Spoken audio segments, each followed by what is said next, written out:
Hello, friends. This is Suzanne Kohlberg, the Nope Coach. Welcome back. As I say, welcome back. It assumes you've been here before, but I'm welcoming back my guest, Elizabeth Bruckner. Today, we're going to be talking about homesteading, which I know nothing about, and I deliberately didn't research because I was like handing the mic over and also saying what you mean, which is my absolute favorite thing ever. So we'll start. Elizabeth, welcome back to the show. Tell us about homesteading. What is it? How did you get started with it? All the things. All the things. Well, thank you so much for having me back. It's so fun to be on your show. For those that are listening, it's as fun just before the podcast as it is during the podcast. She is genuinely authentic. So we're talking about homesteading because my book is called The Homesteader Mindset, and I'm an accidental homesteader, which we can get to later. And what homesteading does is it helps busy people tackle the overwhelm of creating a sustainable life through implementing small daily tasks. So homesteading, there's two definitions here. Most people that are not in the know right now, because homesteading is becoming a trend, and I kind of popped on the bandwagon by accident. But most people think of homesteading as Little House on the Prairie. If you've ever watched Little House on the Prairie, I don't know if that's showing in it showed when you were a kid in Australia, but Little House on the Prairie are these folks that wear handmade outfits and they fight off bears with rifles and they grow their own food and they have like a raccoon hat, and there's no other neighbors for like 40 miles. That is the original homesteading, and true homesteading started around 1862. There was a number of homesteading acts in the United States, and those laws were enacted, and what they did was the federal government was granting over 270 million acres of land to private owners. That sounds really good. The homesteaders that we think of from back then were truly the ones with the raccoon hats and the handmade clothes. Sadly, a lot of very rich people got most of that 270 acres, but there were a few ma and pa kettles that got it as well. Now, when we look at modern homesteading, it's hearkening back to traditional skills, but as you can tell, or maybe you can't, maybe you just think I'm very good at making my own clothes, but these are not homemade clothes. And I don't fight off bears with a rifle, thank goodness. I do own a pitchfork, which I can show you photographic evidence of. But what modern homesteading is it's a practice of cultivating resilience through a more intentional, mindful way of living. And so you would be surprised how many people are homesteaders and don't even know it, because it's a very wide net. And a lot of it revolves around a very green movement. We're looking into sustainable living, creating closed loops so we don't have as much waste in our homes, using reusable containers. My house is stacked with glass containers, Pyrex, and mason jars. Creating nutrient dense food, fermenting your food and your dairy, your vegetables and your dairy for a higher vitamin content and easier digestibility. And the list goes on and on. A lot of times during the pandemic, people would think of homesteading as making sourdough bread, like baking sourdough bread. I don't, there's many things in homesteading that I do not do. I live in the suburbs, and baking sourdough bread is not one of them. I'm not going to stamp little leaves on like it's not going to be happening for me. And we have a farmer, I'm sorry, a baker at our farmer's market that does a 48-hour fermented sourdough with like three ingredients, which is what we look for. And so we just purchase our sourdough. So it's not like if I don't do this, then I'm not a homesteader. It's actually, oh, I do this, I might be a homesteader. I love that the two not opposing definitions, but like the very puritanical, raccoon hat rifles and live off the land, make my own clothes versus modernizing the homesteading and choosing the parts that you want to do. And my next question, because you said you have a baker. One of my friends has what is his name for it? I'm going to butcher it. You're going to listen to it. You're going to send me a voice message. I know. But anyway, like a collective, a co-op. And so basically she's really into, this particular type of herb, and she grows way more than her family needs. And other co-ops do other things, and they meet once a month or once every 2 weeks, and they all bring their stuff and they swap it over. And I think that is so cool, because you might not necessarily want an entire herb garden or have the space depending where you live. Like we live in the suburbs, we don't have a lot, but like I'm going to be the person who makes a whole lot of rosemary and you've got basil and whatever, and then you come together And so you've got the freshest resource. But it kind of makes me think of, this is how things used to be before we got all modernized with shops and buy it that's been sprayed and all this sort of thing. So I love the coming together, and also the community aspect of, how's this going, and connecting with people again, rather than just like Uber Eats or whatever. I'm not knocking that. If that's how you do your thing, you do you. But like, to take the aspects, like some people I imagine might want to make their own clothes, and some people might want to make sourdough or kimchi or kombucha or whatever. But other people might be like, actually, this is my focus, but I appreciate a great sourdough, but I don't want to make my own. Because imagine if you did do everything, that would literally be your entire job, because it used to be. That's how we lived. Mm-hmm. Because the modern conveniences, supposedly, conveniences, we do, when you think about how much we do in any given day now, it's a lot. Yes, it's a ton. And I love that you talked a little bit about plant swapping, whatever they're calling it, co-op or whatever. Um, the thing that I just wrote down to remember in between our you're chatting, I don't want to be thinking about what I'm going to say next, so I take little notes. And the thing that really woke me up is this idea of community, because a lot of times now there are a few myths in the homesteading movement from the outside looking in. One is that you have to be off grid and you have to live in a tent or a tiny home and you have to compost your own poo. I do compost my dog poo for trees. I full on do, and I absolutely love it. I know that's not your thing. You have a gardener, which is awesome, a landscaper, but I love the fact that I can take gross dog poo that used to be in a plastic compostable bag and make it into food for my plants. And I do want to say, for those that do it, we can talk more about it, but make sure that it's things like trees. You put it below things like trees because you don't want to like spread even compostable dog poo on your lettuce. Like that is not a good idea. Fecal matter needs to cook for at least 2 years, but it's very easy to do. But this idea of community, we live in this amazing time where you and I can speak across the globe, right? In real time. It's wild. And I can see you and I can see you smile or laugh when I say something. And you can see me nod my head when I agree with something. And we also are beings that have a lot of other senses that are needed for communication. So when people come into my clinic in traditional Chinese medicine, we do a lot of things with odor. Like I can tell what a pattern might be based on how that person smells, and then I can treat the pattern accordingly. Like usually it goes with other symptoms too, but that's an important symptom. And when, or not symptom, but just characteristic of a person, sometimes a symptom. And so when we are meeting in person and we're giving each other hugs, a lot of times we're exchanging microbes. And I Mm. love microbes, right? I love fermentation, but we're exchanging microbes and we're figuring out, like, are we good for each other? There is a study done with women on birth control, and then they met, married their, have you ever heard about this? Yes, I They have. met My and married. husband's fascinated by it. There's been a It's couple of them. Oh, your husband and I go, Pheromones. yeah, yeah. And in this case, the birth control kind of shut off their sense of odor. And so when they went off birth control to get pregnant, they had been married for a few years and they suddenly not decided, but found out that they think their husband smells like they cannot stand the scent of him. And one of the things that's going on there is your microbiome is telling the other microbiome, like, we're not a match. Whatever's going on here, this is not good. And so marriages have broken up. I'm laughing because it just seems absolutely astounding to me, but we got rid of one of those very important sense organs. And so when we talk about community and homesteading, I love that we can do things online. I absolutely love being on podcasts and listening to podcasts and learning from people all around the world. And the other thing that I love about homesteading is that there are a lot of hands-on, in-person things that you can do that can create community, like plant swapping. And you don't even need to find one or organize one. Sometimes people are too busy to do that. I would just say, if you're walking in your neighborhood and you see a plant that you really like, knock on the door and say, I love your garden. I wonder if I could propagate that. So propagation means you clip a piece of the plant off, you stick it in water and it grows roots and now you've got a new plant. And I have been known to bring like a bowl and some scissors and knock on doors of my neighbors and be like, hey, I love your garden. And I get tours of the garden and then they get propagations from me.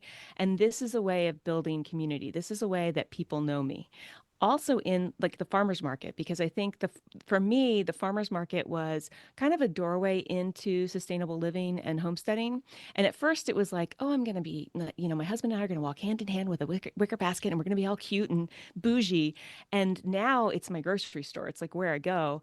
And the farmers know me. They know my name. I know their names. We hug, we give high fives or fist bumps. Like we are part of community. And one of the things that I made a practice of doing is when they say, thank you so much for, patronizing us, I'm like, thank you so much for feeding my family. Mm. And these are farmers. Like these are people, the people that are selling that to me are the people that got up early that morning to pick it. And it's important that we kind of recreate those connections to real food. And I didn't do that. Like this happened in my 40s. I was not a cook.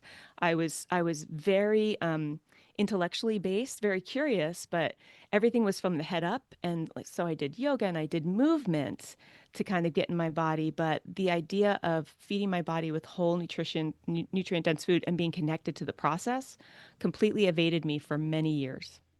And I find the farmers or the farmers market or stalls or knocking on someone's door, like some people might be listening to this and be like, that's a hell no, Yeah.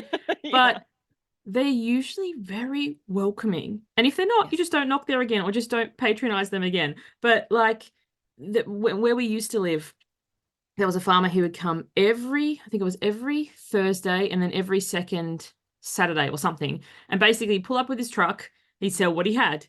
And some people would get frustrated, like, I want this, I want that, or you don't know, like, what was in season, what grew, what got eaten by possums, what. So it was kind of like, instead of, the convenience, I'm using that term loosely, to go to the supermarket and get whatever you want at whatever time of year, it was like that reconnecting back to the seasonal because that doesn't grow at this time of year, or we just had a flood and we lost all of that, or it got eaten by locusts, or whatever it is. Hmm. But the connection, most people, as I said, not all, but most are really welcoming. They're not purist as in, oh my gosh, you eat something processed, get out. Hmm. But there are some people, so like it's funny, my son, I never made the connection between homesteader. His teacher last year was very avid, no plastics. So now it's become a good thing. So like everything in his lunch, we put in little containers that he brings home and washes and whatever. So that was great. But she was almost like mean about it, like not Mm. kind. But it was interesting. Her meanness to me offset me, and I was like, oh, nothing to do with this woman. But my son was really interested in the concept. So he's taken it and ran. And then at the end of the year, when you give the teacher gifts, some people gave her chocolate or whatever, and she got turned up her nose and was like, how dare you give me something in packaging and whatever. Wow. And my son was like, I want to make her a salad. And I was like, are you serious? He's like, yes, yes, yes, she'll love it. And I'm like, okay, does she eat meat? Like, because I was thinking like chicken Caesar or whatever. I was like, what do we know? Anyway, he made this salad, he did it himself. He had it in like this glass container, which he gave to a gift, and he took it into her. And I'm like, I don't know how this is going to go down because it's not common. Teachers' gifts are usually chocolate, candles, whatever. Hmm. Um, and she loved it. And then she like took it, put it in the fridge, brought it back out, ate it at lunch, made this biggest deal because, he'd made her a salad. But sometimes you don't know how this is going to come across. You don't, and you have to be, I really believe that we have to be careful in terms of, we've talked about this at the beginning, saying what you mean, meaning what you say, and not saying it meanly. So you have to be careful. For me, I'm very humble as a homesteader because I started not a homesteader at all. Like I didn't think that pesticide, they call it now conventional fruit, but I didn't think that pesticide laden fruit was such a bad idea. And for some that are just like, no, it's just not important enough to me. I get it. I didn't cook real food. I ate a lot of packaged food. A lot of it was organic at one point, but it was still in packages. And Mm. and so we started very slowly. I think the first thing that we did was buy mason jars for, drinking water. That was it. That was like the thing. And then when we got married, we decided we weren't going to have a microwave in our house.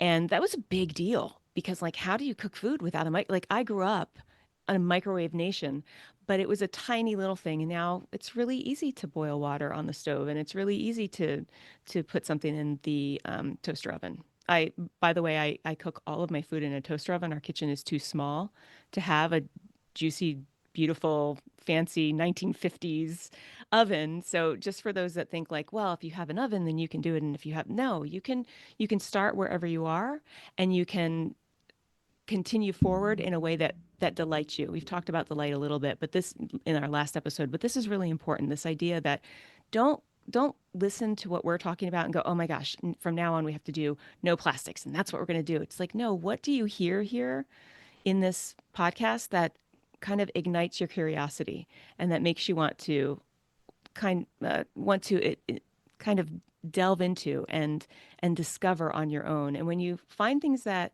you want to discover, when you start working that curiosity muscle and also the intuition muscle, you had a podcast episode recently about intuition, and that is what I'm talking about when I talk about our innate resourcefulness. Like when we have a mindful practice of living intentionally through, maybe you're calling it homesteading, it's knowing that your body knows how to heal itself. Your body knows what's good and what's not good when we slow down to check in. And your body might like things differently than my body. And so I think that we get caught up. I love studies. I really like experiments and hearing how this thing happened and that thing happened. And I also believe that sometimes we can get too caught up in, well, is there a study on this? Well, is there how many of your patients have you done a blind study on whether your patients get better with acupuncture? And it's like, no, my patients just get better. And so I'm okay with anecdotal. I'm okay with what my body says feels good. And then that's where I'm following my innate resourcefulness. I'm following my intuition. And I think that homesteading is a great platform for that.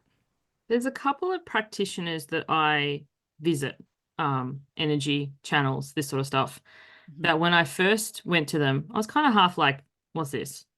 What's this quackery? I'll be honest. And then we get to the end of the session, I'm like, so like, when do I come back? And they're like, oh, you'll know. The first time I heard that, I was horrified. I was like, what do you mean? How will I know? Like, but like leaning back into the intuition and the guidance. And, sometimes it's funny. My husband loves to cook. He does the majority of cooking. I don't know if I've shared this before. I probably have, but yeah, it's not, it's not my thing. I can do it. I'm competent. I'm Mhm. capable. I just don't enjoy it. Mhm. And yesterday he was baking scones and had them out. They're freshly made. The kids got home from school.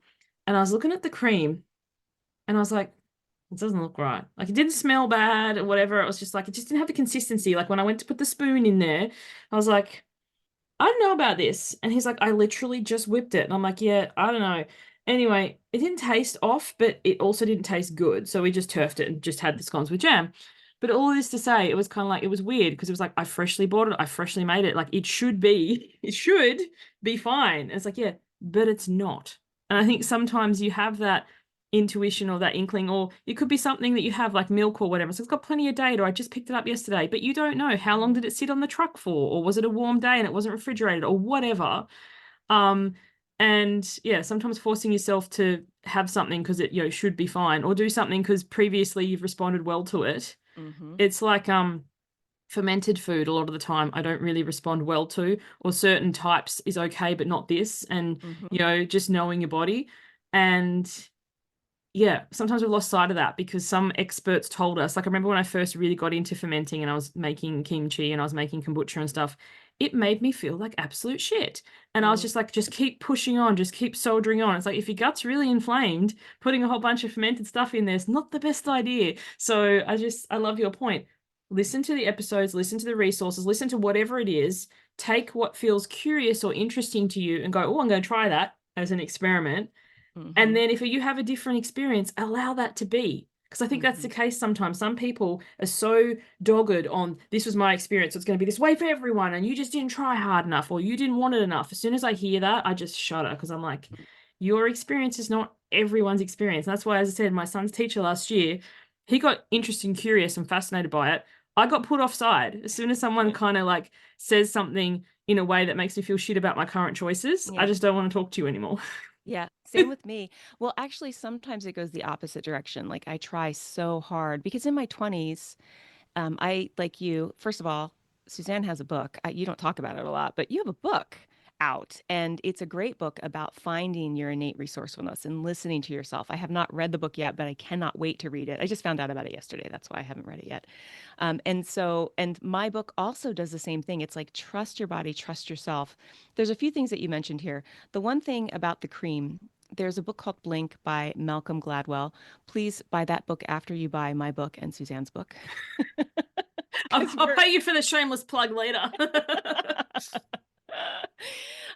But yeah, there's this book called Blink, and it talks about this idea of pattern recognition. So our brains, especially by the time we're adults, we're able to go, this is a correct pattern. For example, you're walking down the street, there's no one else on the street, and there's someone there that just looks a little off. Maybe they're high on something, or maybe they're mentally unstable, and there's something, you don't know what it is. It might be just the way they're blinking rapidly, or they've got some sort of twitch that doesn't seem comfortable. Your pattern recognition is going back to every time that you've been the only person walking on the street with another person, and it helps you realize, oh, pattern recognition. This seems like I got to keep my spidey sense up. That's our version of really trusting our gut. And so with the cream, there was a nurse that she saved a baby. Apparently, the baby was in NICU and was doing just fine, and all of the reports were fine, and the monitors were fine. And yet she walked by the baby and said, something's not right. And it turns out this baby had she was almost going into sepsis, which is like a full body deadly type of Mm. infection. And she caught it just before, when three other nurses had seen it, but this nurse had 20 years experience. The other three nurses had way less than 20. And when people go, what was it that made you find? She goes, I walked by and I couldn't tell you, but that was not a healthy baby that I saw. So when you looked at that cream, it was like, I don't know what's going on, but that is not a healthy cream. That is not the pattern that I'm used to seeing. And a lot of times my husband, because I'm making all these fermentations and it's all new and it's a little bit scary, he's always like, how do we know that this fermentation is good? And I'm like, smell it. Like, your Mm. nose knows, your body will know. Now, the second thing that you talked about was fermentation. And I love that you're chatting about this, because a lot of people will hear a recipe on how to make homemade sauerkraut, which is supremely easy and absolutely delicious. And they'll make it and they'll be super excited. And then they will eat a cup of this sauerkraut, and their body will be like, whoop, whoop, whoop. What happened? Like, it has a histamine response. So what I always recommend in terms of fermentation and trying nutrient dense foods is that, remember that if you haven't had fermentation in quite some time, like true fermentation, not vinegar fermentation, there's all these microbes that are going to create battle with the bad guys in your gut, and you're going to feel that. So what you need to do is heal and seal the gut first. If you think that you might have leaky gut and you're interested in the science behind it, here's another book that you should buy after you buy Suzanne's book. And my book is, how do you like that I keep saying that?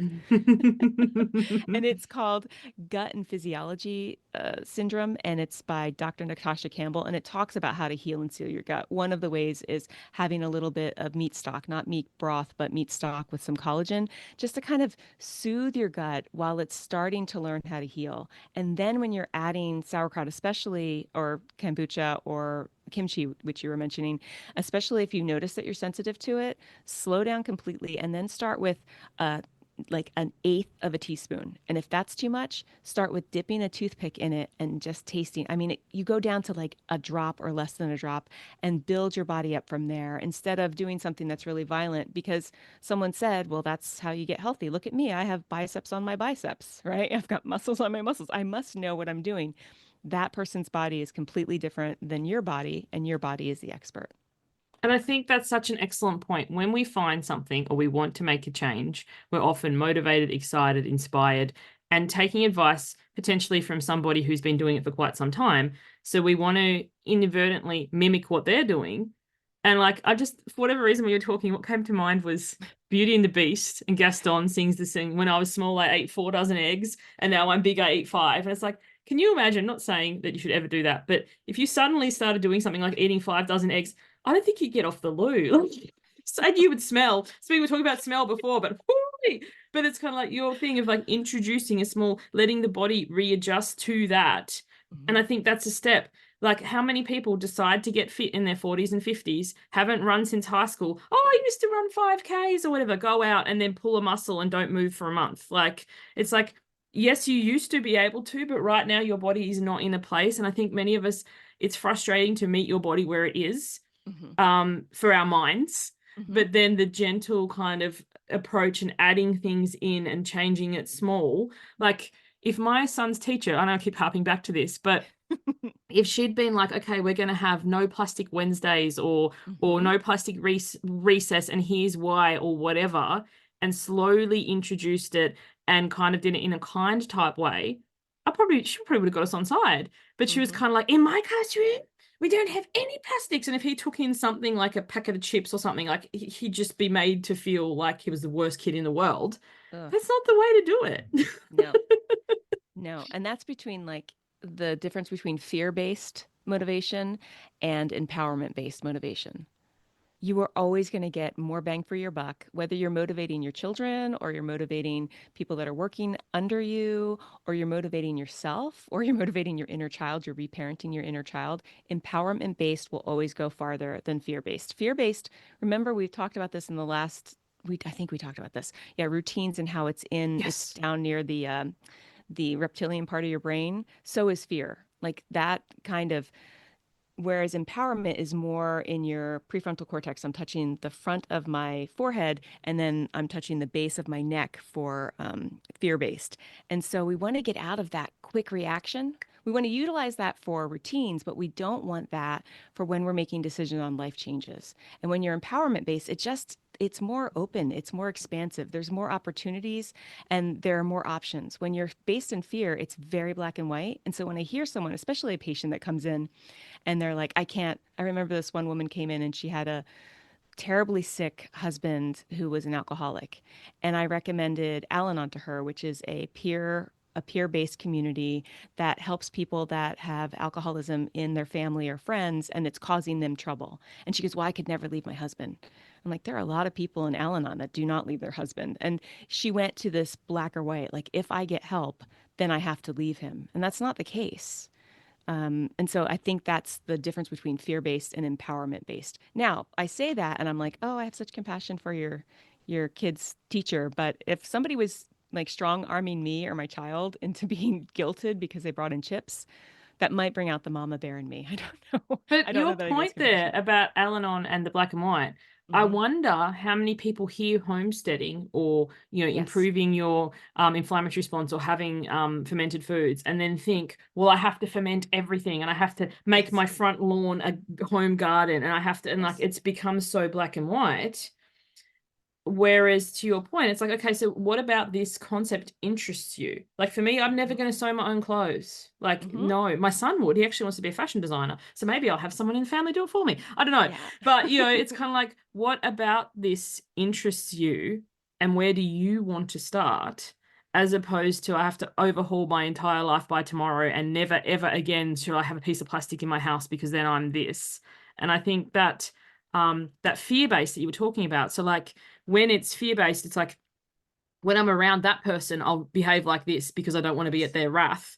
But it doesn't actually change my life because as soon as I've got a new teacher, I'm going back to my plastic chips. Thank you very much. Or fear based, as you said, though, it does serve a purpose. If you're walking down the street Hmm. and something in somebody's body language doesn't read right to you, you might cross over or go into a building or whatever. Or if you're going to look at the cream and you're like, yeah, something about that, I'm not going to get a gut ache and risk some sort of sickness. So it Hmm. has a place. But I think when we use it for our day to day, like living, it's like it's not supposed to be like that. It's another example in my house.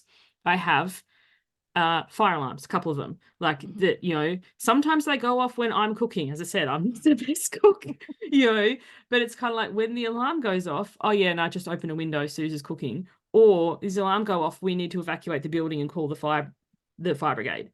So Hmm. in our lives, like it's kind of like, yeah, I can just turf this cream and go without it, Hmm. versus okay, no, I'm actually physically ill and I need to take myself to the hospital. Hmm. There's degrees, and I think sometimes some people I know I used to be this way are so wired to your fire alarm that as soon as it goes off, you're calling the fire brigade for your burnt Hmm. toast or for whatever. And it's like, actually, let's investigate this first before I go to that level of extreme response. Like your Hmm. lady, she doesn't have to leave her husband. She might choose to, Hmm. but it's kind of like you can get support and stay in the situation. It doesn't mean that you must leave. No. And I think what you were saying about people feeling like it's black or white, I'm either going to dig up my entire front yard and put, raised beds in it or nothing at all. That is one of the myths that I talk about in my book. So, the three myths of positive change that I see often, and I learned this through patient noncompliance, which means patients were just like, oh, hi, I'll give you money, but I'm not going to actually do anything at home that you recommend. So I've learned it from patient in compliance and also language learning is these three myths. And now it's spilled over into homesteading. It's kind of a universal thing, any kind of positive change. And they are, I don't have time, I don't have enough money, and positive change is too complicated. And I would say for it being too complicated, it's really important to keep it simple. So simple. And that might start with if you live in an urban area and you really would like to get some fresh food in you, you can go to the supermarket and buy a $5 potted plant of basil and put it on your windowsill and clip some of that basil and throw it in your water for infusions or put it in your tomato sauce that maybe you bought canned tomato sauce. It's okay. Nope, the homesteading police are definitely not going to come out and get you. And you just start from there and then you build on that. Or let's say you absolutely do not want to knock on somebody's door. I only knock on neighbors' doors that I already know. But if I see someone gardening outside and I like their garden when I'm walking my dog, I will say, oh my gosh, your garden is beautiful. And it's just starting to build that community. It's not complicated. It doesn't have to be complicated. And I talk a lot about this because as we talked about routine and willpower in the last episode, routine is so essential that you can build a routine in terms of community building and making things happy and healthy for you in small, tiny, incremental steps. And the first way that you do that is deciding on what, as you had said, what makes you the most happy. I always say, sit down, daydream for 5 minutes, and tell me what in this conversation lit you up. Were you like, they didn't talk about raising chickens, but I would love to have my own chickens. I think they're the coolest things ever. There's another great book by Alice Walker called The Chicken Chronicles, which will make you want to raise your own chickens. And and so maybe that's what your daydreaming is. And then you start with that. And what does that mean? That means when you're washing dishes and listening to podcasts like Suzanne and I do, when we are washing dishes, right? I will maybe listen to podcasts on raising chickens. And that's all I'll do. That is my 5 minutes of the routine. And that's a lot of imperfection. It takes patience, knowing that you're not actually going to do anything with it at this moment, and then just building on tiny successes to build incredible change. Because both you and I come from the generation of the diets. I don't know if it's a big thing now, but that like all or nothing, you either do everything that the magazine or book tells you to do or you're lost. And that's just ridiculous. That is not the way to live a healthy, sustainable life. The best way is to find and navigate your own way through what we consider complicated. And then you're outsourcing all your responsibility to a magazine or book or Yes. expert, and then not taking, and then you give all your success to them. When I do this, I have results, but when I'm left to my own devices, I suck. And it's like, yeah, I question that. But compliance, I love that word. I did actually do a thesis in uni on patient Mm. non-compliance in Oh. people 65 plus post-hospital discharge, Hmm. because it fascinates me that the aging population go into hospital and get everything sorted and then sent home, and it's like, why does everything go to shit? And sometimes, like, I don't know about the whole medical system outside of Australia, but we have like brand names and generics. So when they go into hospital, they end up and they come home and actually double dosing because the hospital's given them something, but they're taking this stuff at home, and or it's too complicated. Like in the hospital, they, and then things like Webster packs or packaging the medication. Anyway, as I said, it fascinates me because but when people go to, like, I'm not opposed to a retreat or any sort of like health type thing, but people kind of then put their life on pause and go, oh, when I get home, it's so hard, but when I'm away, and it's like, yeah, but when you're home, you're cooking your own meals, you have the responsibilities of work and children and all this sort of stuff, and then it's building into your life things that you can do to make these changes sustainable rather than just living for your next retreat or holiday, like that kind of thing. I'm not saying you have to live your life always on holiday and just absolve yourself of responsibilities, but it's like, of course things are going to be easier when you're out of your day-to-day environment. And I think a lot of us think that we'll get home and we'll have time for yoga and meditation and journaling and whatever, and then we're like, I just more things I have to squeeze in. But the other thing I want to talk about in this episode, homesteading, is fascinating, and I love this, and we kind of tied into it, but saying what you mean, we can tie it Mm-hmm. to homesteading, but in general, why do you think people have so awkwardness about saying what they mean? I'll start with a story and then I'll love your thoughts, maybe on the story, but in general. My son changed friendship group recently. It's been a whole drama. Kids and their friendship groups, don't get me started. But anyway, he hangs out with this new group, and the mum found me on Facebook, and she sent me a message through Messenger, and she was just like, she was so honest. Talk about saying what you mean. She's like, this is really awkward. And I'm just gonna, say this from the outset. Our kids have only become friends recently. My daughter's birthday invites had already gone out, and now that they're friends, the party is next week. I'd love to invite your son, but I don't want you to feel weird that like it was a last minute thing. And I was just like, I love that this lady was so honest. She wasn't like his invitation got dropped under the bus or in a puddle or left at home. Like she was just like, they've only become friends recently. The party had already been sorted, but now that they're really close, can he come?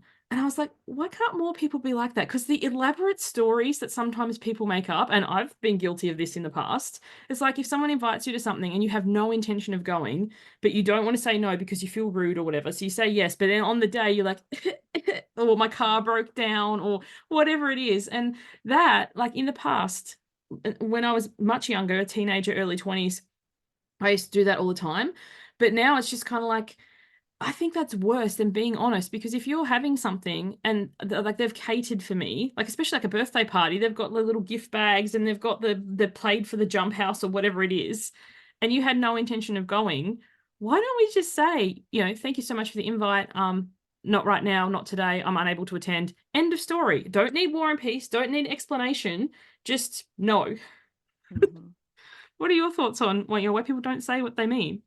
Well, I love the story. I was a little worried when she messaged him, like, what is she going to say? So there was a cliffhanger there. What's going to happen? And it was not dramatic. It was just honest.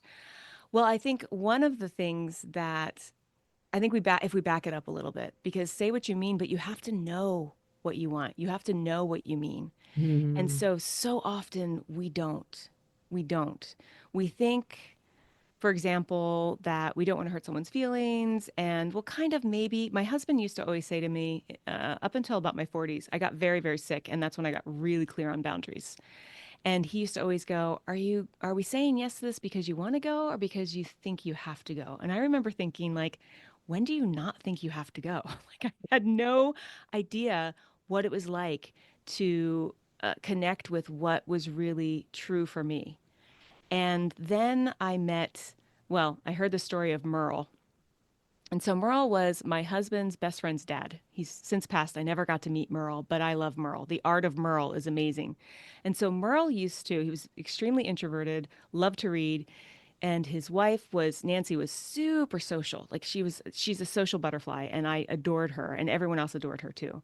Everyone adored Merle as well, but Merle would do something quite unique. He would come out for dinner. He would be in his study reading after work. He'd come out for dinner. He'd have this great conversation with people, lots of insight, talk about what he was reading. And then Merle would excuse himself before dessert and go back into his study and enjoy his evening. And so I started the art of Merle, which is I'm super introverted. I have a very limited time, which I think is why I like podcasts so much. There's a limited time, and also we're speaking one-on-one. There's not a lot of noise in the background. As a highly sensitive person, it's fantastic. So I love the art of Merle in all things, and I've done a few things that help me with that.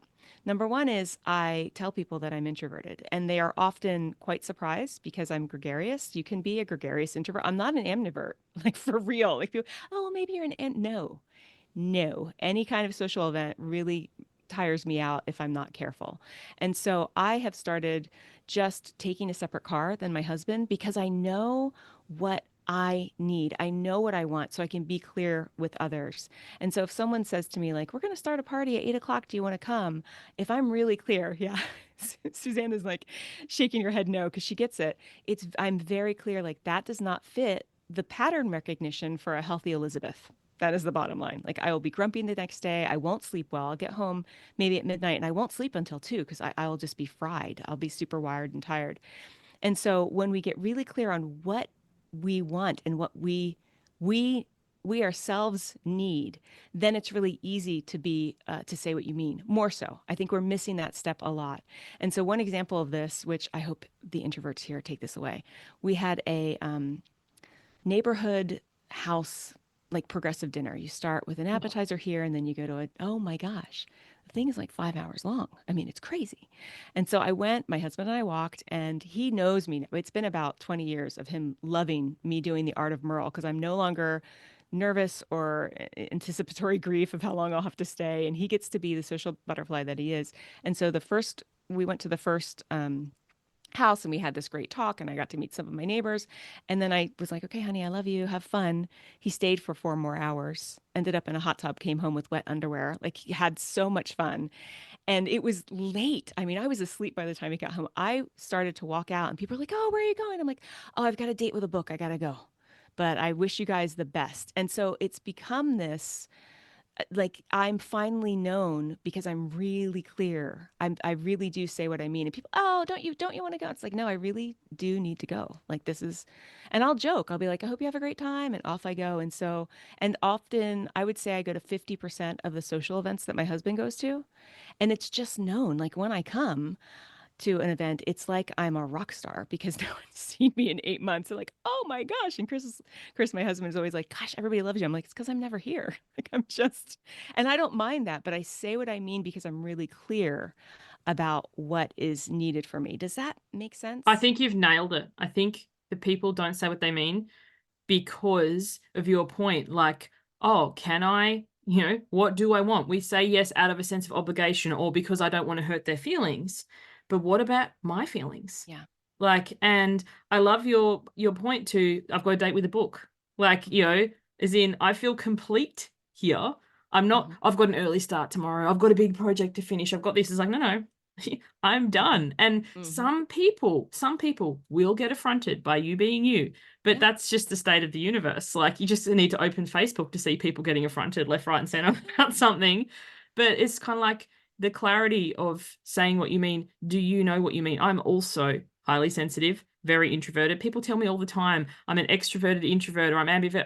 It's like, how do you know what I am? You've listened to me for 5 minutes and you're suddenly an expert. It's like the amount of energy it takes me to do the things I do. Oh, but you do it so well. Like if I go to a conference or something, I will try my best to book at the venue so that I can go to the things for the bare minimum and then go back to my room.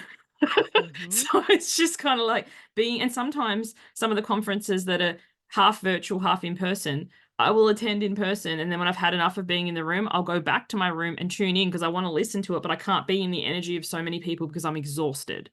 And it's just like, you, or this, my invitation from this episode, get to know you Mm-hmm. and notice how people have conditioned you're rude, you're this, you're that. Like to this day, my family still thinks that I'm rude or like I don't care about them enough. And it's like, I care about you a lot, but I care about me more. So, Mm-hmm. Mm-hmm. and you, for me, once my social battery's expired, you don't want to be around me Mm-mm. because when I say what I mean, it's kind of like I was done with this an hour ago. And the reaction that people give me, it's just kind of like, I love that you love it. I love how you said yourself and your husband take different cars. Like we had a progressive dinner situation. The last one that I attended in this way, they had a bus because the thing is, I'm also a non-drinker. Like if people Mm-hmm. want to drink, that's great. I don't judge, but I don't drink. So when I take my own vehicle, then I can choose when I leave or how long I stay, Mm-hmm. and I'm not behooven to this bus and everyone's singing drunkenly for hours when I'm just like, I'd rather be reading my book and seeing what's happened with my fairies. Mm-hmm. Oh, I can't even imagine a bus trip. Like I can't. That just gives that. I think I just broke out in hives just thinking about a bus trip. And I love what you're saying here because what we're talking about is, and maybe yes, this can come with age. I do hope that there's a 20-year-old listening that goes, "Oh, I get to have permission to do this now." The one thing that you said that really makes sense to me, first of all, it's very hard to be a prophet in your own land. So if you are creating boundaries, but your family of origin has a role for you and they have not yet relinquished that role that they have for you, there's going to be a little bit of discomfort. But another very wise friend of mine, Honore Corridor, said, you cannot do the wrong thing with the right people. For example, yes, I know she's brilliant. So Yes. when you talk about that Facebook mom, like she was speaking your language. You're the nope coach. Like, oh my goodness, someone that's setting appropriate boundaries and being honest, that is your language. So she can't do the wrong thing with the right person. However, maybe somebody else is super sensitive. Maybe they had a bad direct message issue like 10 years ago that they still are traumatized from. You can't do the right thing with the wrong people. And I think that comes with our audience too. I think it comes with our friends that we attract. It goes right back to that gut microbiome sniffing of each other, right? There's a study that someone did, like, why do we shake hands? Like, why is it important? And he wanted to see what happens after we shake hands. And almost unconsciously, 80 to 90%, I forget, of people after they shake hands within 10 seconds need to scratch their nose. And what it's doing is it's allowing your hand to get up near your nose so you can smell that person, so you can see if they're a fit. And so I think that, I'm talking a lot about olfactory, but also it's just, are you speaking the same language? Do you have the same spiritual gut microbiome that I have? Are we going to relate on that way? And when you find your people, it's really hard to do the wrong thing. I love that. And sometimes the family that you were born into, or the people that you grew up around, or in your workplace, or, that you don't necessarily have the choice about how much you interact with, that's questionable, but, isn't the fit for you. Mhm. Like, I know if any of my extended families listening to this, you guys think that I'm rude. The nicknames, the princess, the queen, the this, the that, I have my standards. That's okay, because then, like, I can and I have before overridden that and done stuff that I don't feel good about to please everybody else. Yes. And then it's funny later when you're hearing people recount or people talking about it, and then depending how much you want to say what you mean, well, that's not the experience that I had. And people are like horrified. They're like, oh, but this was the best trip ever. And I'm thinking, especially as I said, as a non-drinker, when I attend some of these events, my experience was very different. I'm not saying, but we could all go to something. I've used this story before, but my kids and I went to the Wicked movie last year. Mhm. My son was enamored the entire time. The second it's finished, he's like, can we go back tomorrow? Like, he wanted to see it again. My daughter was like, how the hell did they butcher Defying Gravity enough to make it go for 20 minutes? Like, she's like, seriously, they're just a cash grab trying to get this into 2 movies. The movie is exactly the same, two Mhm. very different experiences. So when you say Mhm. what you mean, other people may, sometimes inadvertently, sometimes directly, try and shoot you down or twist it or tell you that you didn't experience that. Like when people try and tell me that I'm not introverted, it can be annoying. Now I just find it amusing. But Mhm. your truth is yours. And Mhm. they have their interpretation of it. They might think, oh, you're rude or you're demanding or this. But your point about your people, like people who love you, are like, oh, yeah, that's just them. Oh, Elizabeth's here. We're going to have the best time for maybe 40 minutes. Like, make the most of it because she won't be here. Mhm. And I think sometimes we, put our standards onto other people and then try and make them feel bad when they don't meet it. And I'm just Mhm. wholly unavailable for that. I will also say that no answer is an answer as well. So I am a huge fan of Irish goodbyes because I come from a very large family and they're from the East Coast, and it takes seriously 3 hours to get out the door. And so I went to a baby shower recently, and I went to be of service because I am not a fan of baby showers. First of all, I won a gift. The party game was, you get these little tiny diaper pins, and the one that has a poop colored diaper on the inside, yeah, wins you a candle. And I thought, this is the worst game to win at ever. And, I was like, what is this brown thing? I won my candle. I'm like, what is this brown stuff? I need to know what you put on this lapel, this button.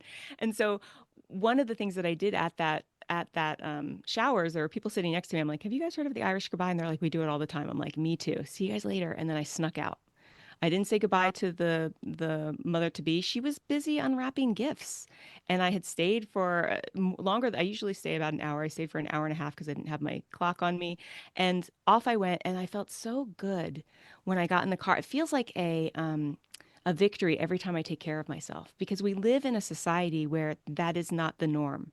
And yes, we could say it's gender specific, but I think that a lot of people, and I especially see it in my clinic, that a lot of people are burning the candle at both ends because they think they have to, and they're getting really sick because they think they have to. And what's happening is then they're devoid of all wealth, because once you're not healthy, once you're not well enough, and I know this from experience, all bets are off. Now you are at the mercy of others, and I was grateful to have a loving caregiver, and I'm also a burden to my family because I'm not able to take care of myself. So when you get really clear about how, just like you said, if I stay too long, you don't want to be around me, that, who wants to be that, right? Who wants to feel crappy after they hang out with their friends for too long? So when we take care of ourselves, it really is, for me, it's a big I'm giving the finger to a system that doesn't work. I You love know, that. like this And isn't now working and I'm no longer going to pay it to the man. This, invisible man. I could keep talking to you for hours, but I'll wrap it up here. But I just want to like bring that point to a close. Yeah. Sometimes the Irish goodbye or just leaving people like, oh, I don't want to be rude. But you named it just then. The host was busy.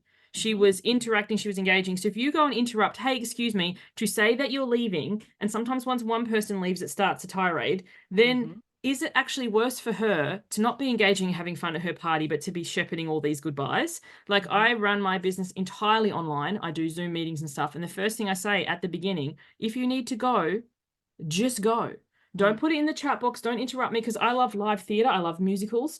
I don't get Hmm. up mid-song and go, sorry, my guts is hurting. I need to go. Like you just sneak out as quietly as possible to not disturb everyone else enjoying the show.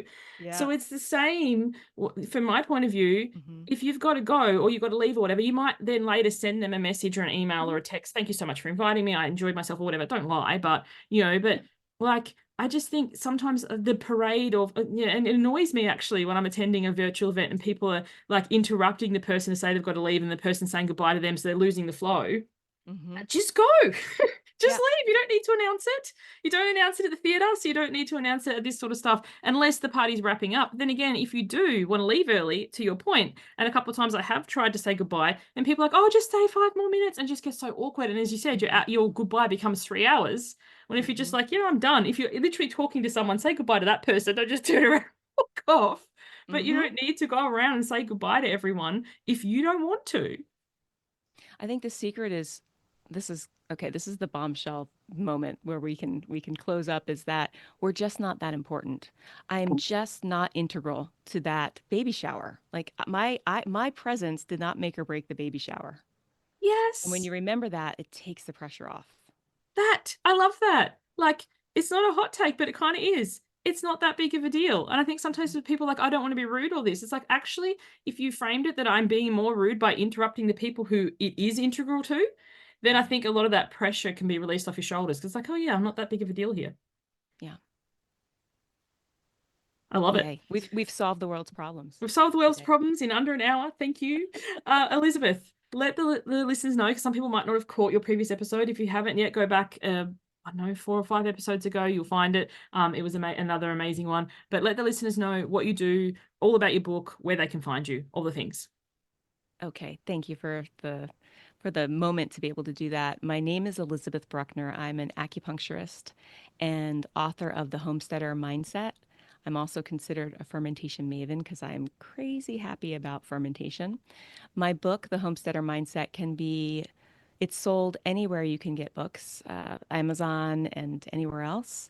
And it's something that you can translate into all types of habits and creating goals that work for you. I do have a free gift for your listeners. It's the same free gift as the last episode. So if you've not listened to the last episode, you can catch it on either one.